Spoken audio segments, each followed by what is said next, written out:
my daily life. I'm sharing Isabel. So today guys, samahan niyo ako sa gagawin ko yung araw. So please enjoy watching. I woke up at 6 a.m. in the morning kahit wala akong pasok dyan kasi parang body clock ko na siya yung magigising ako ng umaga. Kasi guys, bawal kasi sa amin dito ang magising ng tanghali kasi magagalit yung mama namin. Ganun. So, before ako lalabas sa kwarto, lilinisin ko muna yung table ko, higaan ko, and anything na kailangan linisin kasi magwawala yung dragon dito sa amin, be. Magwawala siya pag nalaman na hindi yan nilinis yung kwarto mo. O ganun, yes. After that, pupunta na ako sa labas, papakainin ko yung mga aso ko. Kasi papagalitan ulit tayo ng dragon. So guys, meet my two dogs. Mira and Barbie. Sila yung morning routine ko. Kapag gigising ako, kapag wala akong pasok, pinapakain ko sila at pinapainom kasi wala naman akong pasok. So, yun yung daily routine ko every Saturday. So, sila yung uunahin ko bago mag-toothbrush.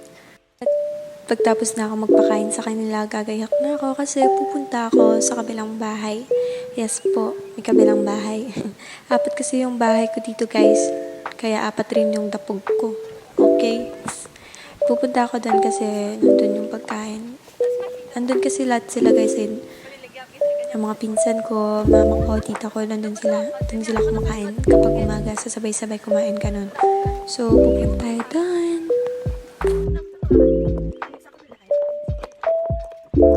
So, meet my mama, which is Mama Lia, the dragon.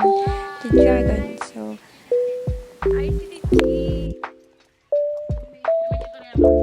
mini tour muna tayo sa ating garden. Just. So, dito yan yung tanim ng tito ko, guys. Yung meron siyang kamatis, okra, at iba pa. So, yun, yung mga parang kasi dito, parang mga tao kasi dito mahilig magtanim ng mga gulay, mag-alaga ng mga hayop, like baby, pato, manok, at iba pa. Okra, and then, hindi ko alam anong tawag sa isa dyan, pero nakalimutan ko kasi yung tawag dyan, and meron pala kaming bibe, bagong panganak yan, bagong pinanganak. So, yan, so, kinukulit ko dyan si mama kasi nga, wala, gusto ko lang, routine ko kasi parang gusto ko asarin yung mga tao dito sa bahay, kaya, ganun. Nagluluto pala dyan si mama ng ulam kasi sabay-sabay kami kakain lahat. Ay, hindi pala lahat. So, pupunta tayo sa kabilang bahay. So, dito tayo kasi meron akong kinuha. So, nag-vlog muna ako doon. And kasama ko yung pinsan ko. Hi, Ichi! So, yan.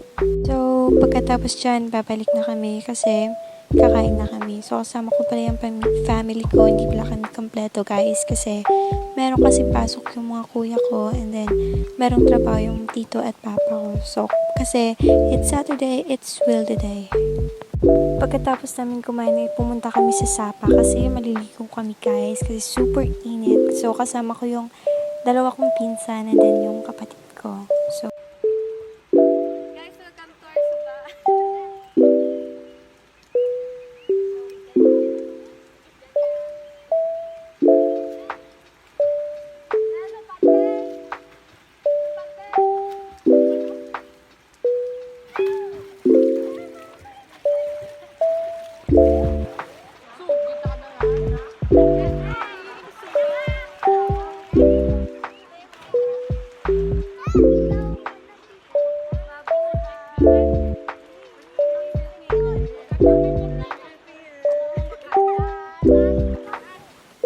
So, pabalik na kami, guys. And then, yun, nagyoyoyo pa yung mga baliw. And then, nag-thank you na ako sa lola dyan kasi hinayaan niyang mag-park ako sa harap nila. And then, thank you po, lola. And then, yes, the end of my vlog kasi hindi naman masyadong mahaba. So, I hope you enjoy my vlogs, guys. And thank you for watching. God bless.